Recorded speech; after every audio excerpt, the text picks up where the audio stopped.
अच्छा देखिए ये सिस्टम ऑफ इक्वेशन है। आवाज आ रही है ना? जी सर। अच्छा, देखिए सिस्टम ऑफ इक्वेशन है। अब 2.123 तो मैंने एक्सप्लेन किया था क्लास में कि उसमें सिंपल मल्टीप्लिकेशन एडिशन सब्ट्रैक्शन है। वो भी देख लिया आप लोग, उसमें प्रॉब्लम है तो क्लास में फिर सॉल्व कर लेंगे फ्राइडे को। आज जो हम करेंगे इसमें 2.5 है। और 2.5 एक्सरसाइज में हमने करना है सिस्टम ऑफ इक्वेशन को हम सॉल्व करेंगे। जैसे अभी तक सिस्टम ऑफ इक्वेशन को हम सॉल्व कर रहे थे, लेकिन उसको हमने ऑपरेशन रो मेथड से, elementary operation, elementary row operation method जो है उससे हमने सॉल्व किया, जिसमें हम मैट्रिक्स को इशेलॉन फॉर्म में कन्वर्ट करते हैं और फिर सॉल्व करते हैं। अब यहाँ सिस्टम ऑफ इक्वेशन को हम सॉल्व करेंगे, लेकिन इस पे जो मेथड हम यूज करेंगे इसको कहते हैं एलयू फैक्टराइजेशन मेथड। देखिए ये नाम गिवन है कि solve the equation A X equal to B by using LU factorization. LU factorization हम इस मेथड के थ्रू हमने इसको सॉल्व करना है, और हमने एक्स की वैल्यूज फाइंड करनी है, क्योंकि सिस्टम ऑफ इक्वेशन का है। 2.4 को स्किप कर दे, वो आप छोड़ दे। 2.123 है, उसके बाद डायरेक्ट 2.5 है। ठीक है, 2.4 जो है उसको आपने स्किप करना है। अच्छा, इसमें क्या है, एल का मतलब क्या होता है? L means lower triangular matrix. ठीक है, एल का जो एल वर्ड है ये यूज होता है lower triangular matrix. Lower triangular matrix ये आपका है लोअर ट्रायंगुलर मैट्रिक्स। और यू का मतलब है अपर ट्रायंगुलर मैट्रिक्स। जो यू का वर्ड गिवन है इसका मतलब है upper triangular matrix. Upper triangular matrix.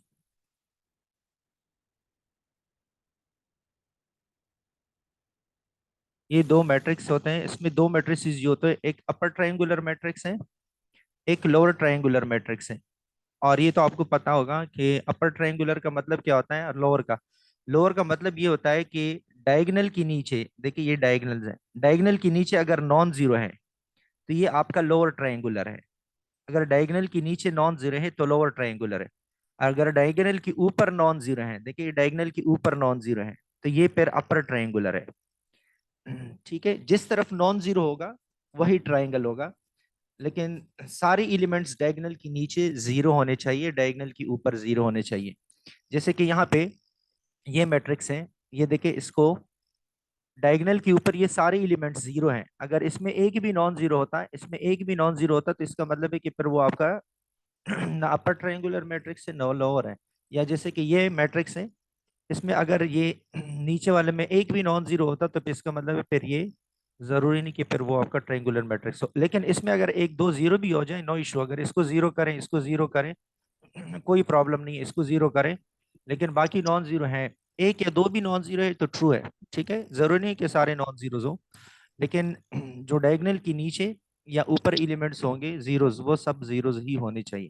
तो ये दो किस्म के मैट्रिक्स हैं, एक को लोअर ट्रायंगुलर मैट्रिक्स कहते हैं, एक को अपर ट्रायंगुलर मैट्रिक्स कहते हैं। ठीक है, तो इसीलिए इस मेथड को कहते हैं एलयू फैक्टराइजेशन। इसमें बिल्कुल सिंपल मेथड है, दोनों चीजें आपको गिवन होंगी। आपको पेपर में या क्वेश्चन में देखिए एल भी गिवन है, ये इसका एल है, इसका यू भी गिवन है, ए भी गिवन है, बी भी गिवन है।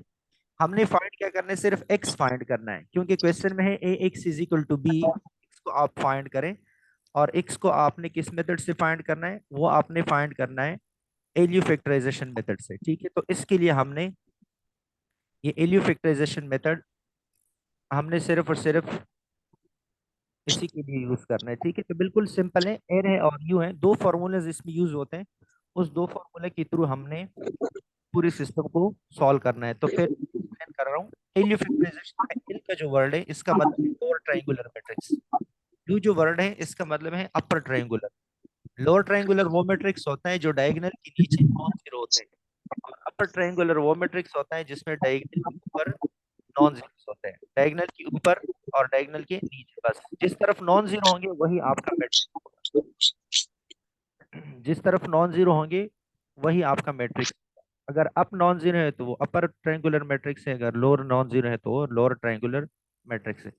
जिस ही साइड पे नॉन जीरो होगा वही आपका ट्रायंगुलर मैट्रिक्स होगा। ठीक है, तो अब इसी के थ्रू हमने आगे इन क्वेश्चंस को सॉल्व करना है। इसमें जो इस मेथड के क्वेश्चंस हैं, देखिए इन सारे क्वेश्चंस में यू भी गिवन है, एल भी गिवन है। देखिए हर एक क्वेश्चन में यू और एल दोनों गिवन होते हैं। जितनी भी आप ये क्वेश्चन देख ले, ये हर एक क्वेश्चन को आप देख ले, इसमें एल, ये एल है आपका, ये आपका एल गिवन है, ये आपका यू है। इसी तरह से इसमें भी एल है, एल और यू, एल और यू, यहाँ पे भी एल, ये आपका एल है और ये आपका पेयर यू है। ये एल और यू, हर एक क्वेश्चन में एल भी गिवन है, यू भी गिवन है। यहाँ पे हम मैक्सिमम 3x3 तक जाएंगे, क्योंकि असल में ये क्वेश्चंस जितने भी हैं, ये आजकल सॉफ्टवेयर के टाइम है, तो सॉफ्टवेयर मोस्टली सॉल्व करते हैं मैटलैब में, लेकिन हम यहाँ पे सिंपल इसको मैनुअल तरीके से करते हैं। अगर लैब की अवेलेबिलिटी हो, लैब अवेलेबल हो, तो फिर किसी दिन मैटलैब में भी, मैटलैब से भी कर लेंगे। तो यहाँ पे हम मैनुअल पेपर में भी अगर आ जाए इन केस, तो उसमें मैक्सिमम 3x3 तक ही होगा। ठीक है, क्योंकि बस सिर्फ समझना चाहिए, बाकी कैलकुलेशन की इतनी लेंथी कैलकुलेशन नहीं होगी। 3x3 की क्वेश्चन है, 4 तक क्वेश्चन हैं ये जो 3x3 मैट्रिक्स के। फिर 5 जो है ये 4x4 का है, 6 जो है ये ज्यादा है इसकी वेक्टर्स, इसको छोड़ दे। 5, 1 2 3 4 तक जो क्वेश्चंस हैं, या इसी से रिलेटेड अगर कोई क्वेश्चन है तो 3x3 तक ही होगा मैक्सिमम। तो देखिए इसको मैं एक्सप्लेन कर रहा हूँ। ये क्वेश्चन 1 2 3 4 में आप बता दें कौन सा क्वेश्चन मैं कर लूँ, 1 करूँ, 2 करूँ, 3 या 4। ये सारे सेम 3x3 के मैट्रिक्स के क्वेश्चन है। Question number 3। अच्छा, क्वेश्चन नंबर 3 को देख ले। अच्छा, अब इसमें एक और बात भी है कि लोअर ट्रायंगुलर को अगर आप देख ले, हर एक क्वेश्चन में लोअर को देख ले, तो देखिए डायगोनल 1 1 है। हर एक लोअर में डायगोनल 1 1 है। देखिए अपर में नहीं, लोअर में हर एक क्वेश्चन को देखे तो डायगोनल, लोअर के डायगोनल 1 1 होंगे। ये यहाँ पे देख ली, इधर देख ले, यहाँ इस क्वेश्चन में देख ले, तो ये 1 1 इसलिए क्योंकि इस मेथड में एलयू फैक्टराइजेशन में जो लोअर ट्रायंगुलर मैट्रिक्स है, इसके डायगोनल पे मस्ट 1 ही होगा। अपर ट्रायंगुलर मैट्रिक्स के डायगोनल पे नहीं होना चाहिए। देखिए अपर ट्रायंगुलर की डायगोनल पे 1 1 नहीं है, इसमें चेंज है, कुछ भी पॉसिबल है। लेकिन लोअर ट्रायंगुलर के डायगोनल पे आपका मस्ट 1 1 1 ही होगा। ठीक है, ये एक पॉइंट और भी एक नोट कर लें कि इसमें मस्ट 1 1 1 ही आएगा, 1 के अलावा कोई नंबर नहीं आएगा लोअर ट्रायंगुलर के डायगोनल पे। ठीक है, अब क्वेश्चन नंबर 3 को देख लें। क्वेश्चन नंबर 3 के 3 में ये कह रहे हैं कि आपका ए भी गिवन है। इस क्वेश्चन नंबर 3 में ए गिवन है, ये इसका ए है। ठीक है, ये बी है। सर विजिबल नहीं है, थोड़ा सा नीचे स्क्रॉल कर लें। इसके नीचे नहीं है, इसके नीचे नहीं, इनका एल और यू यहाँ पे गिवन है। ठीक है, इसके नीचे बाकी क्वेश्चंस और हैं। और इसका यू जो है वो मैं आपको स्क्रॉल करके दिखा रहा हूँ, इसका यू है, यहाँ तक है। ठीक है, ये इसका बी गिवन है, बी यहाँ पे गिवन है, और इनके जो एल और यू है, एल और यू यहाँ गिवन है। ठीक है, ये इसके एल और यू है, यहाँ तक की क्वेश्चन नंबर 3 है। इनके जो एल लोअर ट्रायंगुलर और अपर यहाँ पे गिवन है। ठीक है, अब इसके लिए दो फॉर्मूलेज हमने यूज करने हैं। दो फॉर्मूलेज में क्या करना है आपने, क्वेश्चन में हमने फाइंड करना है, क्योंकि क्वेश्चन में है कि हमने फाइंड करना है एक्स को। तो दो फॉर्मूलेज होंगे। एक फॉर्मूला है आपका L Y is equal to B. असल में एक्स के लिए फॉर्मूला आपका ये है, U X is equal to Y, ये एक फॉर्मूला है। यू का मतलब है अपर ट्रायंगुलर मैट्रिक्स, एक्स का मतलब x1 x2 x3, वाई का मतलब है y1 y2 y3। अब देखिए क्वेश्चन में यहाँ पे ना y है, कोई y नहीं है, ना x है। तो इस इक्वेशन में दो अननोन है, टू अननोन है इस इक्वेशन में। अगर मैं इसको डायरेक्ट यूज करूं, तो एक इक्वेशन में अगर दो अननोन आ जाए, तो उसको हम फिर सॉल्व नहीं कर सकते सही तरीके से, टू अननोन है। तो इसलिए पहले मैं y यहां से फाइंड करूंगा, क्योंकि इसमें एक अननोन है, एल भी गिवन है हर एक क्वेश्चन में, और बी भी गिवन है। देखिए हर एक क्वेश्चन में बी भी गिवन है, एल भी गिवन है, इसमें भी एल गिवन है, बी गिवन है। तो यहां से वाई फाइंड करेंगे, वाई फाइंड करेंगे तो वाई को इधर पुट करेंगे, तो फिर क्या फाइंड हो जाएगा, एक्स फाइंड हो जाएगा। तो हर क्वेश्चन के लिए यही फॉर्मूला यूज होगा, L Y is equal to B और U X is equal to Y. ठीक है, ये दो फॉर्मूलाज हैं, इसी के थ्रू मैं अभी इस क्वेश्चन को सॉल्व कर रहा हूं। और बिल्कुल सिंपल है, सिर्फ मल्टीप्लीकेशन है बस, बाकी इसमें कुछ भी नहीं है। सिर्फ मल्टीप्लीकेशन है, पहले एल और वाई को मल्टीप्लाई करें, बी की कंपेयर करें, फिर यू और एक्स को मल्टीप्लाई करें, ये दो फॉर्मूलाज है। अब देखिए क्वेश्चन को मैं यहाँ पे इस क्वेश्चन को मैं लेकर आऊं, ये मैं पेज ओपन करके इसको स्टार्ट कर रहा हूं, ताकि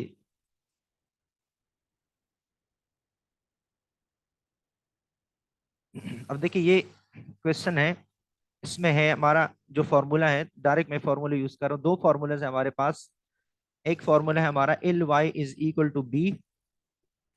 इस फॉर्मूले को पहले हम सॉल्व करेंगे, इसलिए मैं इसको इक्वेशन नंबर 1 का नाम दे रहा हूँ। यहां से हम फाइंड करेंगे वाई। फिर दूसरा जो फॉर्मूला हम यूज करेंगे वो फॉर्मूला है हमारा U X is equal to B, U X is equal to Y.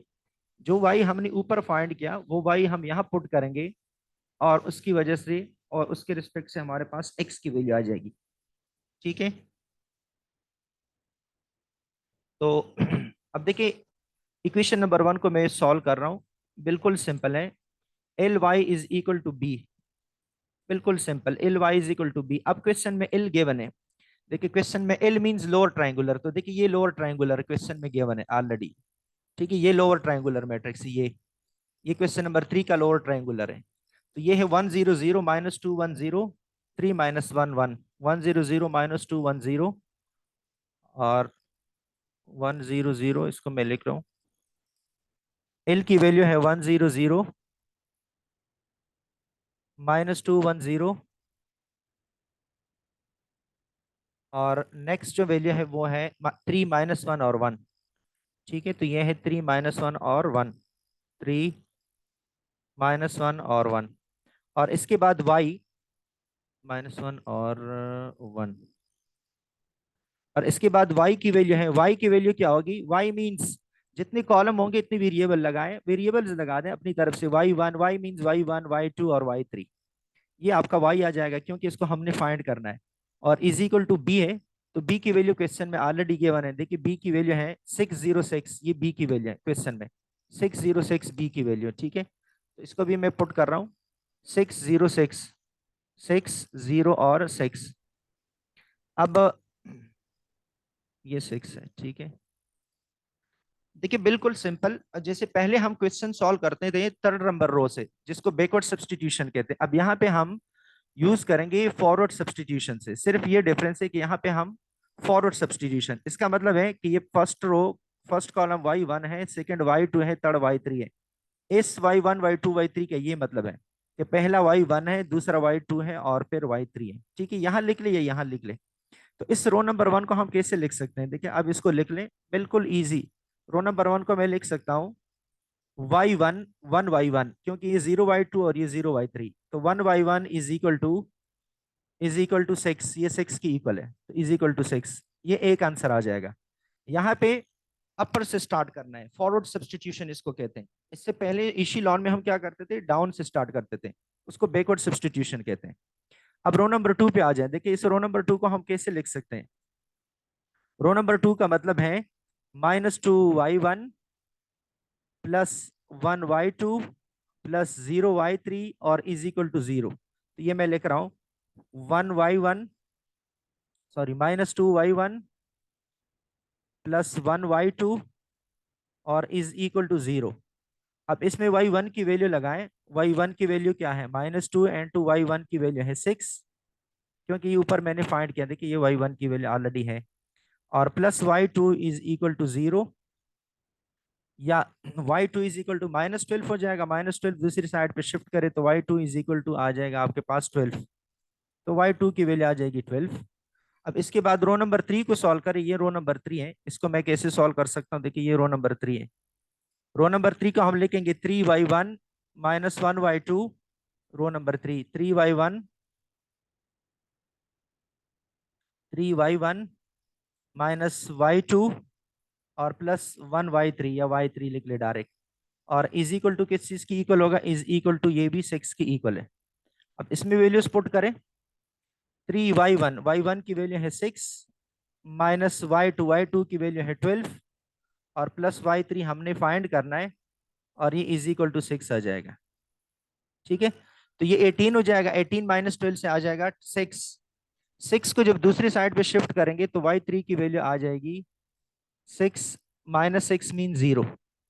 तो y की वैल्यूज हमने फाइंड की, और y की वैल्यूज कौन कौन से हैं जो हमने फाइंड किए, y1 है, y2 है और y3 है, y1 y2 और y3। अब y1 y2 y3 की वैल्यूज लगा दे। y1 की वैल्यू है 6, y2 की वैल्यू है 12 और y3 की वैल्यू है 0, 6 12 और 0। ये आपका पहली वैल्यू आ जाएगी y की वैल्यू। अब y तो हमने फाइंड किया। अब देखिए इस इक्वेशन के लिए हमने y फाइंड किया, इस इक्वेशन के लिए। अब हमारे पास y है, u भी क्वेश्चन में गिवन है, u mean upper triangular matrix. अब हम इसमें वैल्यू लगा देंगे तो हमारे पास x आ जाएगा। ठीक है, देखिए मैं इसमें वैल्यू पुट कर रहा हूं। अब नेक्स्ट फॉर्मूला क्या है, फॉर्मूला नंबर 2 या इक्वेशन नंबर 2 हमारा क्या है, इक्वेशन नंबर 2 है हमारा U X is equal to Y. ये इक्वेशन नंबर 2 है। दो इक्वेशंस हैं या दो फॉर्मूलाज हैं, एक है L Y is equal to B, उसमें से हमने फाइंड किया वाई। अब इसमें हमने फाइंड करना है एक्स। अब देखिए यू की वैल्यू क्वेश्चन में गिवन है, मैं क्वेश्चन से यू की वैल्यू उठा रहा हूँ। देखिए क्वेश्चन में यू की वैल्यू, ये यू की वैल्यू है, देखिए ये अपर ट्राइंगुलर। ठीक है, क्वेश्चन 3 का यू ये है 2 - 4 2 0 -3 6, 2 - 4 2 और 2 - 4 2 0 3 6। और थर्ड रो जो है वो है आपके पास 0 3 6, 0 - 3 6 और 0 0 1, 0 - 3 6 ये। और लास्ट है 0 0 और 1, 0 0 और 1। और इसके बाद x, x का मतलब क्या है, x means x1 x2 x3 आपकी तीन वेरिएबल्स हैं। ये आपका x है और इज इक्वल टू क्या आ जाएगा y। y तो हमने अभी फाइंड किया, अगर ये ना होता y तो फिर दो अननोन होते। लेकिन अभी y हमने फाइंड किया और y की वैल्यू क्या है, जब फाइंड किया ये y की वैल्यू ऑलरेडी है 6 12 और 0। तो यहां से ये लगा दे 6 12 और 0। अब इसको बैकवर्ड सब्सटीट्यूशन से करें, पहले को फॉरवर्ड से करेंगे, अब इसको बैकवर्ड से। बैकवर्ड मींस कि इसको डाउन से स्टार्ट करके अप की तरफ ले जाए, क्योंकि ये आपका x1 है, ये आपका x2 है और ये आपका x3 है। ये तीन वेरिएबल्स हैं। तो रो नंबर 3 को पहले लिख ले। इस रो नंबर 3 को देखें, रो 3 को कैसे हम लिख सकते हैं, रो 3 को हम लिख सकते हैं 0 x1 0 x2 1 x3। जैसे कि आप पहले इशिलॉन फॉर्म वाले फॉर्म में लिखते थे, x3 इज इक्वल टू क्या हो जाएगा, इज इक्वल टू आ जाएगा 0। तो ये x3 की वैल्यू 0 आ जाएगी। अब फिर जो है रो नंबर 2 पे आ जाए, रो 2 को हम कैसे लिख सकते हैं, रो नंबर 2 को हम लिख सकते हैं -3 x1 -3 x1 plus 6 x2, sorry -3 x2 -3, ये x2 है, -3 x2 ये तो 0 है, 0 x1 -3 x2 और प्लस 6 x3, -3 x2 और प्लस 6 x3। और इसके बाद आप लिखेंगे इज इक्वल टू, ये किस चीज की इक्वल है, इज इक्वल टू 12 है, इज इक्वल टू 12। तो ये आ जाएगा -3 x2 तो हमने फाइंड करना है, और प्लस 6 x3 की वैल्यू है, हमने जब फाइंड किया तो x3 की वैल्यू ऊपर ऑलरेडी है 0 है, ये हमने फाइंड किया है, इज इक्वल टू 12। तो इससे आ जाएगा -3 x2 is equal to 12, -3 x2 is equal to 12। या x2 की वैल्यू आपके पास आ जाएगी, x2 इज इक्वल टू -3 के साथ कैंसिल करें तो इससे आ जाएगा -4। x2 की वैल्यू भी आ गई हमारे पास। अब रो नंबर 1 पे आके हमने x1 की वैल्यू फाइंड करना है। तो अब रो नंबर 1 पे मैं आ रहा हूँ, x1, रो नंबर 1 को हम लिख सकते हैं 2 x1, ये रो नंबर 1 है, R1 लिख रहा हूँ मैं यहाँ पे, R1 मीन्स रो 1। 2 x1 -4 x2, देखिए ऑलरेडी है यहाँ पे, बिल्कुल सिंपल है, इसको देख लिए। 2 x1 -4 x2 2 x3 is equal to क्या हो जाएगा 6, -4 x2 plus 2 x3 is equal to x3 is equal to 6। अब इसमें वैल्यूज लगा दे, 2 x1 तो हमने फाइंड करना है, -4 x2 की वैल्यू है -4 प्लस 2 एंड 2 x3 की वैल्यू है 0 इज इक्वल टू 6। तो इससे आ जाएगा -4 से आएगा 16, ये आ जाएगा 2 x1 plus 16 is equal to 6। 16 यहाँ शिफ्ट करें तो 2 x1 की वैल्यू आ जाएगी,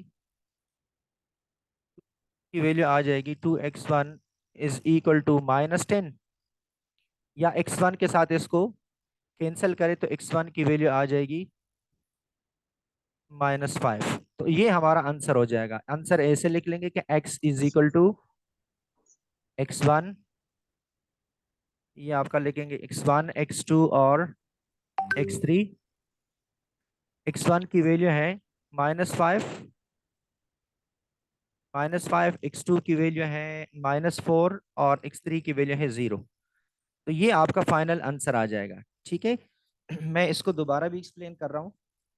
देखिए, जो आपका एलयू फैक्टराइजेशन मेथड है जिसके थ्रू आप किसी भी सिस्टम को सॉल्व कर सकते हैं, तो एलयू फैक्टराइजेशन में आपने क्या करना है, देखिए ऐसे क्वेश्चन गिवन होगा।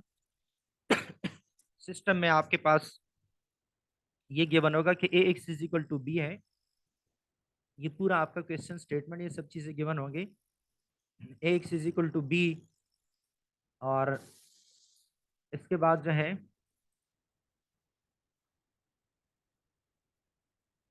ये आप लिखेंगे कि A X is equal to B. ठीक है।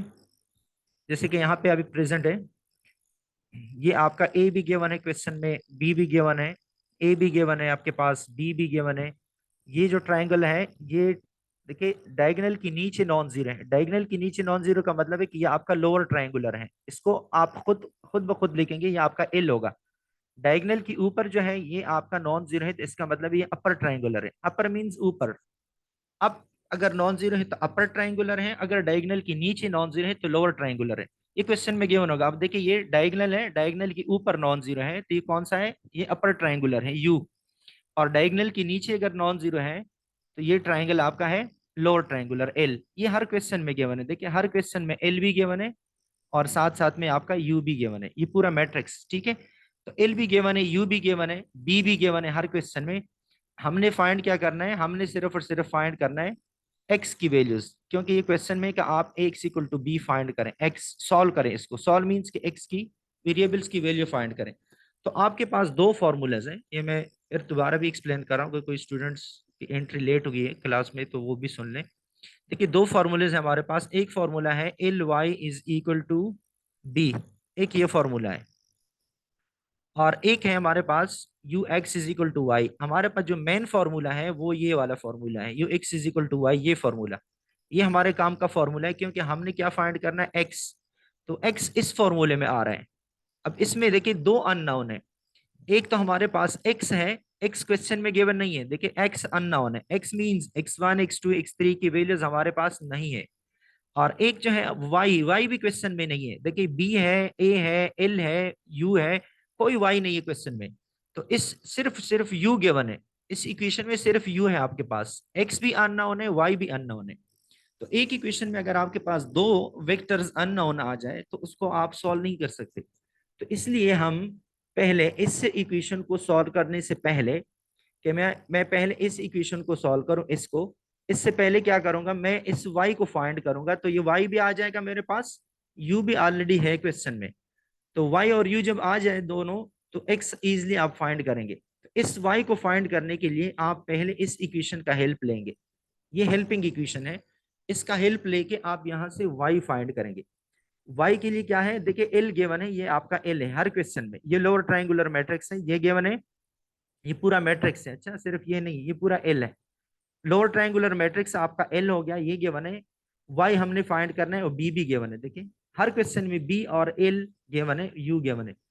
तो यहाँ एल वाई के साथ मल्टीप्लाई करें और इज इक्वल टू बी करें, तो आपका एक इक्वेशन बन जाएगा। उसमें से वाई के वैल्यूज फाइंड हो जाएंगे, जैसे अभी मैंने सॉल्व किए। देखिए मैंने अभी सॉल्व किए हैं, ये मैं आपको शो कर रहा हूँ। अभी जो हमने सॉल्व किए, तो उसमें हमने क्या क्या,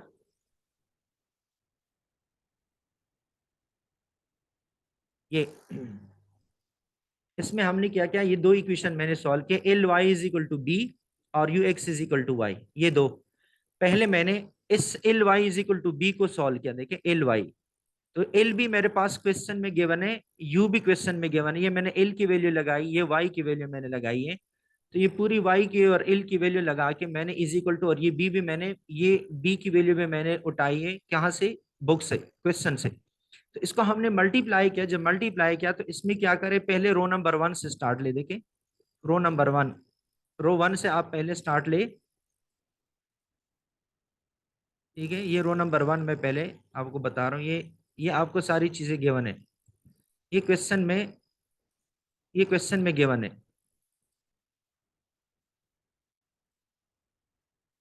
ये आपका एल है, ये एल है और ये वाई है और ये बी है, ठीक है। इसको कैसे सॉल्व करेंगे, बिल्कुल सिंपल है। इसको आपस में मल्टीप्लाई करें या डायरेक्ट ऊपर पहले कॉलम के ऊपर वाई वन लिख लें, ये वाई वन हो जाएगा, वाई टू वाई थ्री, तो ये आ जाएगा वन वाई वन, ये zero Y two zero Y three, तो देखिए Y one is equal to six, ये एक आ जाएगा। फिर minus two Y one plus Y two is equal to zero, देखिए ये मैंने लिखा है minus two Y one plus Y two equal to zero. तो यहाँ से आपके पास वाई टू की वैल्यू आ जाएगी, और वाई टू की वैल्यू जब हमने फाइंड किया तो देखिए ये 12 आ गया, ये आ गया 12। फिर रो नंबर वन पे आ जाए, सॉरी रो थ्री पे, अपर से डाउन की तरफ, three Y one minus Y two plus Y three is equal to six, ये मैंने लिखा है, इज इक्वल टू सिक्स। अब इसमें वाई वन वाई टू और वाई थ्री की वैल्यूज लगाएं, जब वैल्यूज लगाएंगे तो वाई थ्री की वैल्यू भी आ गई जीरो, तो सिक्स ट्वेल्व और जीरो, ये Y one Y two Y three. अब मैंने वाई फाइंड किया, अब जब मैंने वाई फाइंड किया तो अब मैं आऊंगा इस इक्वेशन की तरफ, इस equation U X is equal to Y, क्योंकि वाई मेरे पास फाइंड हो गया, यू भी है तो एक्स फाइंड हो जाएगा। अब इस इक्वेशन को मैं सॉल्व करूंगा, तो देखिए ये मैंने लिखा भी है यहाँ पे, U X is equal to Y का इक्वेशन मैंने लिखा, जैसे मैंने ये लिखा, तो अब मैंने यहाँ पे u की वैल्यू लगा दी, ये क्वेश्चन में ऑलरेडी गिवन है u की वैल्यू, इसको मैं थोड़ा सा दोबारा क्लियर करके पूरा बता रहा हूँ, ये u की वैल्यू क्वेश्चन में गिवन है।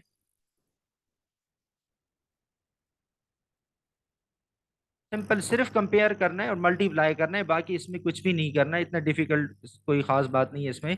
अब देखिए ये आपका u गिवन है क्वेश्चन में, ये मैंने क्वेश्चन से उठाया, देखिए ये u है, u means upper triangular, two minus four two zero minus three six, तो देखिए ये यही u मैंने ऊपर लिखा है इसमें, कि इसमें से हमने जो फाइंड किया, देखिए u की वैल्यू हमने फाइंड की।